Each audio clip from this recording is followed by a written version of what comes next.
کمپلویا کو 12 سبات 1999 دا لیکینیای پیکات و ریبر عبدالله اوجلان به پلانا که هفپار دیل هاتا گرتین 25 سالشون خواهشتن.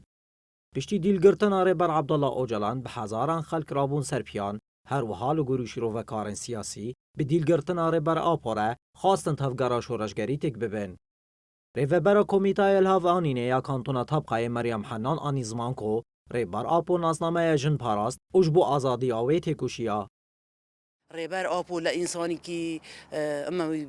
جنرا خبات دکر دخواست جن پیش کهوه جن سری خوراکه جن دما بری سروکتی در کهوه جن تنبی و نکنی سری خوراکه جنت مطبخ دابی جنت زاروک مازن دکرن و سلطویه مالیجی دهات سلطوی سری جنت دمشان لدر و نظام سری وی دمشان ویجی سری جنت دمشان بوی وی تشتی سروک آپو ریبر کی ریبر آیا سروک کی سروک آیا فلسفه کی فلسفه و درکت و سری خو هلدن جن خائف دکن لآلیا کدن اندام کمیتای آزادی ریبر آپو ریاض احمد دیار کرکو فکر و فلسفه ریبر عبدالله اوجلان و کاویک دناوا گلن باکور رجالات سوریه دا آواکر.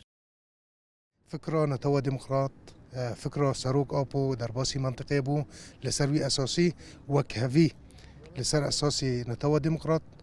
وكهفي ما بين جلدة تشيبو عدالات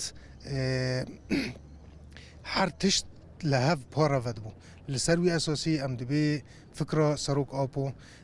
ففكرة إنسانيتي راهات داين كو إنسان جي وكهفي گلی هرما باکور رجالات سوریه کجی چجا آزادی ریبر عبدالله اوجلان و خاریه با آوایی که بیناور دناف چالاکیان دایه و هیویاوان آوکو سال 2024 به سال آزادی فیزیکی ریبر آپو.